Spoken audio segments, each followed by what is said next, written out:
ചൊല്ലുന്നവൻ നന്നാകുന്ന. ചൊല്ലുന്നവൻ നന്നാകുമെന്ന് പറഞ്ഞാൽ നമ്മുടെ ശാരീരികമായ നന്നാവലാവട്ടെ, ആന്തരികമായ നന്നാവലാവട്ടെ, നീയമായും കച്ചവടം നന്നാവലാവട്ടെ, സ്വഭാവം നന്നാവലാവട്ടെ, പാപങ്ങളിൽ നിന്നുള്ള മാറി നിൽക്കലാവട്ടെ, ഇങ്ങനെ പലതരത്തിലും നന്നാവലുണ്ട്. ആ നന്നാവൽ നമുക്ക് കിട്ടും. ഇത് ചൊല്ലുന്നവനും ഇവന്റെ മാതാപിതാക്കൾ, ആ മാതാപിതാക്കൾ മരണപ്പെട്ടു പോയവരാവട്ടെ, ജീവിച്ചിരിക്കുന്നവരാവട്ടെ, ഓഫിറ ലഹു വാലി വാലിദിഹി, അവനിക്കും അവന്റെ ഉമ്മാക്കും വാപ്പാക്കും അല്ലാഹു തആല പുറത്തു കൊടുക്കുന്നതാണ്. ഒരു തവണ ചൊല്ലിയാൽ 1000 പ്രഭാതങ്ങളിൽ 70 മലക്കുകൾ വീതം അവനിക്ക് വേണ്ടി ദുആ ചെയ്യുമെന്ന് പിന്നെ സ്വലാത്ത് പറഞ്ഞാൽ ഫഖദ് ഫതഹ അലാ 70 ബാബൻ മിനർ റഹ്മ, അല്ലാഹുവിന്റെ 70 കാരുണ്യത്തിന്റെ കവാടങ്ങൾ ഇവനിക്ക് വേണ്ടി തുറക്കപ്പെടുമെന്നും ജനങ്ങളുടെ ഹൃദയത്തിലേക്ക് ഇവനിക്ക് വലിയ സ്വാധീനമുണ്ടാകും.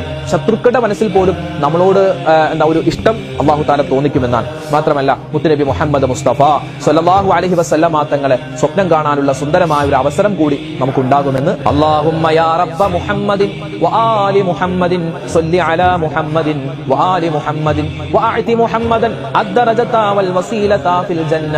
അല്ലാഹുമ്മ യാ റബ്ബ മുഹമ്മദിൻ വആലി മുഹമ്മദിൻ ജിസി മുഹമ്മദൻ സ്വല്ലല്ലാഹു അലൈഹി വസല്ലം മാ ഹുവ അഹ്ലുഹു.